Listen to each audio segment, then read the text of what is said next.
2h42, seguimos com notícias internacionais e vamos destacar a guerra na Ucrânia, porque a Turquia continua resistindo à entrada da Finlândia e da Suécia na OTAN, alegando justamente que os países nórdicos apoiam nacionalistas curdos que o governo turco considera terroristas. Para entender melhor essa complicada teia de relações internacionais, vamos conversar a partir de agora com o correspondente da Jovem Pan News na Europa, Luca Bassani. Seja bem-vindo, Luca. Por gentileza, traga suas informações e atualizações.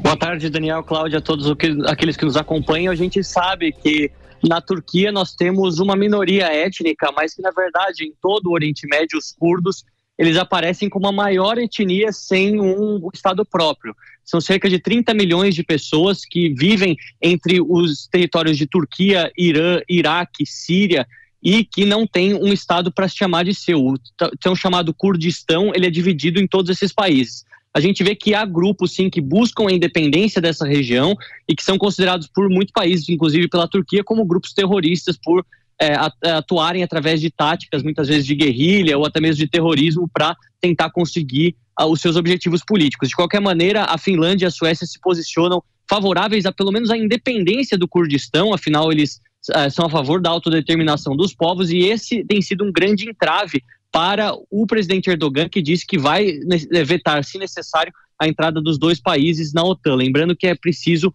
ter uma decisão unânime entre todos os países pertencentes à OTAN para que novos membros possam fazer parte, e agora a gente vê que os países nórdicos, a Finlândia e a Suécia, não contavam com isso. É interessante também perceber que no aspecto da guerra da Síria, os curdos também tiveram um papel importante e acabaram trazendo o presidente Putin ao presidente Bashar al-Assad juntos do mesmo lado em alguns momentos, quando que, apesar de estarem em lados opostos, um defendendo o próprio governo e o outro defendendo uma liberação do país, ambos estão contra os curdos, o que seria, de certa forma, uma convergência e poderia fazer com que nós compreendêssemos o porquê de Putin estar ao lado de Erdogan, apesar de Erdogan, sendo presidente da Turquia e fazendo parte da OTAN, ter que supostamente assumir o lado dos ocidentais. É um problema muito grande que acontece no Oriente Médio há muito tempo, mas que, de certa forma, vai ter todas as suas repercussões também na Europa. Afinal, muitos países da Europa centro-ocidental e também do norte da Europa se preocupam com possível vontade dos russos de expandirem os seus territórios e fazerem em outros países aquilo que tem feito na Ucrânia, e, portanto, muitos deles têm buscado uma aliança com a OTAN como uma alternativa para se proteger.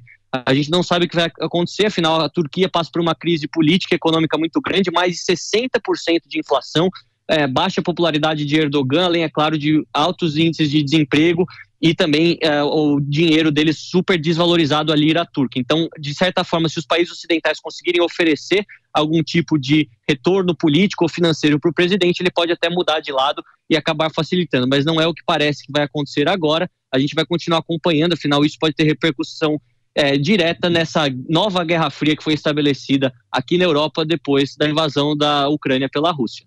Pois é, Luca, Erdogan acaba sendo uma espécie de representante de Vladimir Putin na OTAN, e ter o poder de veto faz toda a diferença. Daqui a pouco o Luca Bassani volta com muito mais notícias e informações aqui na Jovem Pan News. A hora certa, 2h45.